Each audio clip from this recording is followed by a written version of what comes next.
Bonsoir à tous et bienvenue au journal Les titres. Bientôt l'avenue Yenega et celle Mogo verront peau neuve grâce au projet de réhabilitation lancé par le gouvernement et les populations de ces zones exhortent les autorités à accélérer les travaux, les réactions à suivre en début d'édition.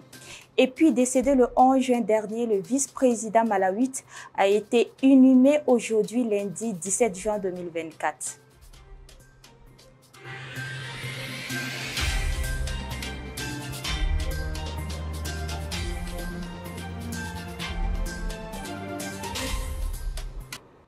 Bienvenue à tous. La communauté musulmane du Burkina Faso a célébré hier dimanche la fête de Tabaski.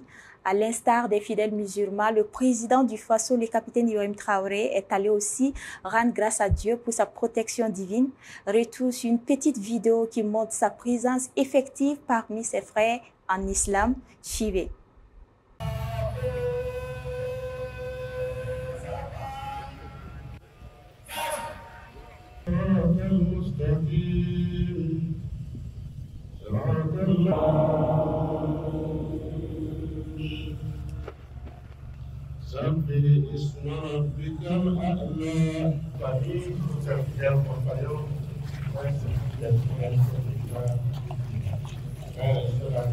Le gouvernement burkinabé a procédé au lancement des travaux de réhabilitation des avenues Yenega et celle du Mogo dans l'arrondissement numéro 1 de la ville de Ouagadougou le 14 juin dernier.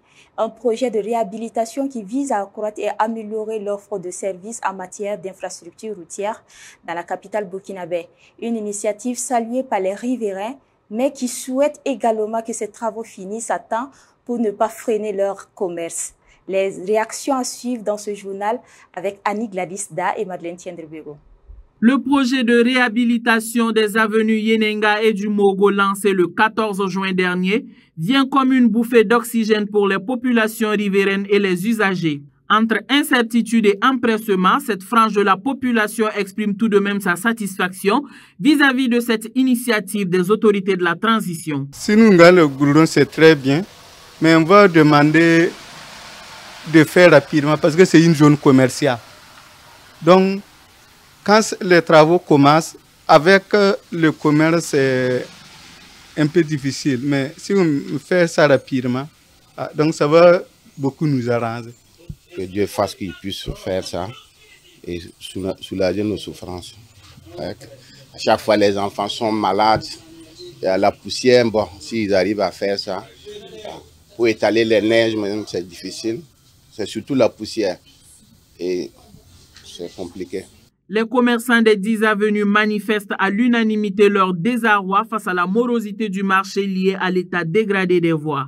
Ils disent espérer que les autorités joindront cette fois-ci l'acte à la parole parce qu'ils affirment avoir eu plusieurs promesses de réhabilitation non tenues. On a eu des promesses qui n'ont pas été réalisées. J'espère que cette fois-ci, si ça marche vraiment, on les remercie beaucoup. On a écouté ici, ça l'a fatigué. Chaque fois on dit que ça va commencer, mais rien ne commence. Donc cette fois-ci, on a vu que c'est clair. On prie Dieu, que Dieu les facilite beaucoup pour qu'ils puissent venir nous aider. Parce qu'à cause de la voie aussi, il n'y a plus de marché. Le marché est tellement mou. Si tu apprends la voie, c'est parce que tu as besoin que tu viens. Sinon, c'est très compliqué. Il faut noter que ce projet de réhabilitation vise à accroître et à améliorer l'offre de services en matière d'infrastructures routières dans la ville de Ouagadougou. Le gouvernement donne par ailleurs un délai de 6 mois pour la réhabilitation de ces axes avec un coût global de plus de 1 milliard de francs CFA. Demain mardi 18 juin 2024 démarrent les épreuves écrites du baccalauréat au Burkina Faso.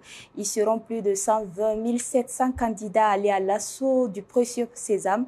Comparativement à l'année dernière, on enregistre une baisse de plus de 16 600 candidats. Le lancement officiel aura lieu à Toussiana dans la région des Hauts-Bassins. Plus de précisions avec Chérif Koulibaly. Les examens de grand tirage au Burkina Faso ont commencé depuis le 4 juin 2024 avec un effectif global de 728 264 candidats contre 753 606 candidats en 2023. La boucle sera bouclée demain mardi 18 juin 2024 avec l'examen du baccalauréat. Ils seront 120 767 candidats, dont plus de 57 000 garçons et 63 022 filles, à aller à l'assaut de ce diplôme qui ouvre les portes de l'enseignement supérieur. C'est véritablement le cycle complet de l'éducation nationale qui se ferme avec le baccalauréat. L'enjeu est double ici par rapport à cet examen aussi essentiel dans le cursus scolaire. Premièrement, pour tous les candidats, le baccalauréat est un très bon parchemin en ce sens qu'il ouvre les portes de l'enseignement supérieur. Le ressenti au niveau des parents est énorme. La fierté portée par l'espoir d'un avenir prometteur. Deuxièmement, le baccalauréat est important dans le système éducatif d'un pays en construction comme le Burkina Faso.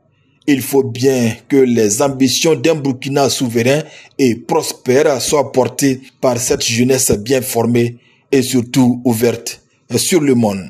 C'est pourquoi il est important pour tout parent d'enfant de veiller aux meilleurs résultats pour sa progéniture. Certes, l'État doit créer les bonnes conditions pour favoriser l'émergence d'une éducation de qualité. Mais la vraie éducation incombe à la cellule familiale. En attendant le 5 juillet 2024, pour faire le bilan de cet examen du baccalauréat, nous souhaitons courage et chance aux différents candidats. Depuis quelques semaines, la question liée à l'interpellation suscite beaucoup de réactions au sein de la population burkinabé. Nombreux sont ceux qui se posent la question sur la légalité de ces interpellations. Le sujet a été abordé au cours de votre émission 4 sur table du samedi dernier sur la télévision C360. Je vous propose de suivre la réaction de l'ingénieur en télécommunication Amadou Tal à cet effet. On va aller également sur la base même des questions d'arrestation, ou bien, bon, je veux dire interpellation.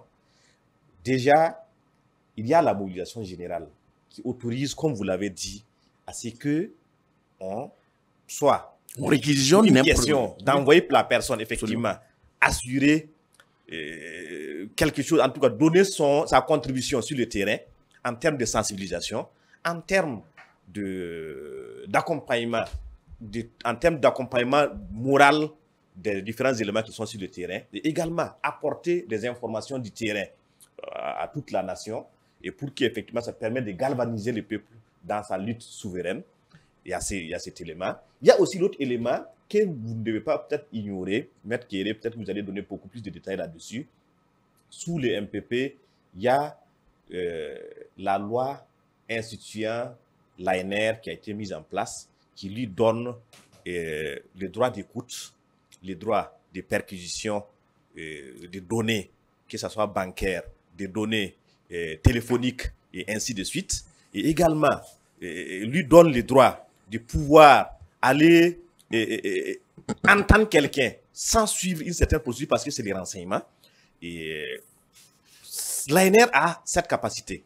C'est une certaine possibilité que l'ANR a et elle fonctionne dans la protection de la nation, la protection de l'État-nation.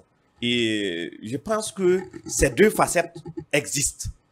Et si quelqu'un est soupçonné d'être impliqué d'une certaine situation de déstabilisation, c'est une légitime défense de l'État de pouvoir arrêter la personne dans la procédure de renseignement. Et maintenant, l'arrêter effectivement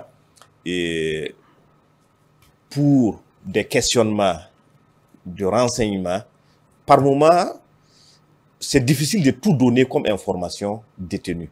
Parce que dans le domaine des renseignements, il y a des implications.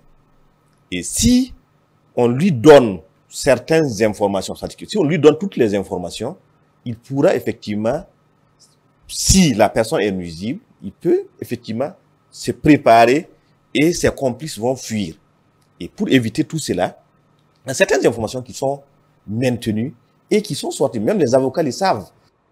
Le 14 juin dernier, le Musée national a inauguré à Ouagadougou son exposition permanente intitulée « Masque au-delà du visible ». Cet événement met en avant la richesse et la diversité du patrimoine burkinabé, mais aussi son importance dans les sociétés traditionnelles. Les détails avec Annie Gladisda.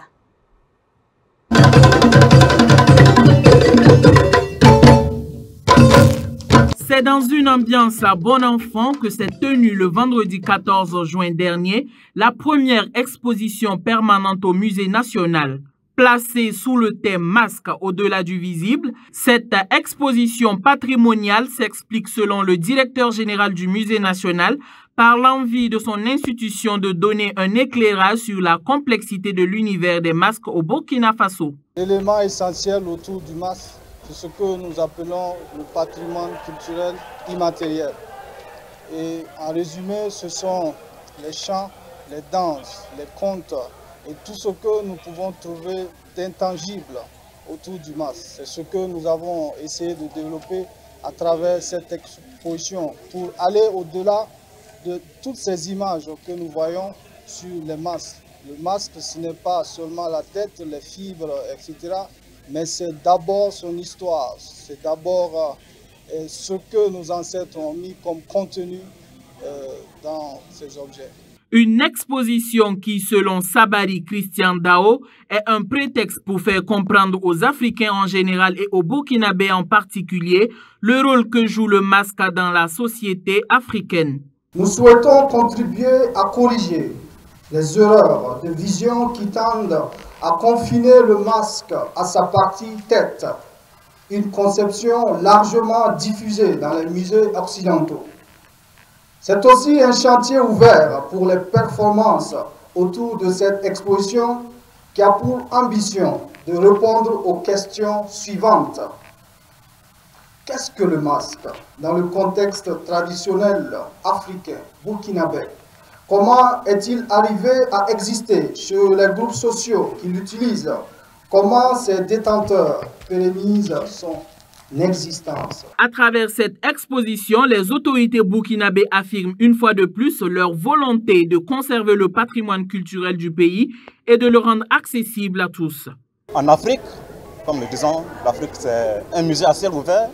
Nous voyons les masques tous les jours et partout dans les zones où réellement les masques sont disposés à se faire voir. Mais à travers une exposition muséale, nous avons un autre côté. Un côté de souvenirs, un côté d'éducation, un côté de recherche et des activités annexes. Et cette exposition vient à point nommé pour répondre aux bonnes fonctionnalités du musée national. Le musée national compte organiser, d'après son directeur général, des manifestations scientifiques et culturelles autour de cette exposition, étant donné qu'elle se voudra permanente. Un mot à l'international pour clore ce journal. Au Malawi, les funérailles du vice-président Solo Chilima ont eu lieu ce lundi dans sa ville natale. Et le vice-président en 2014, Solo Chilima, 51 ans, est décédé mardi dernier dans un crash d'avion avec 8 autres personnes. Le président Lazarus Chaouera a promis d'apporter des éclaircissements sur la cause de ce drame et a sollicité l'aide des gouvernements étrangers pour mener l'enquête. Et voilà pour ce journal. Merci de l'avoir suivi. Agréable soirée à vous.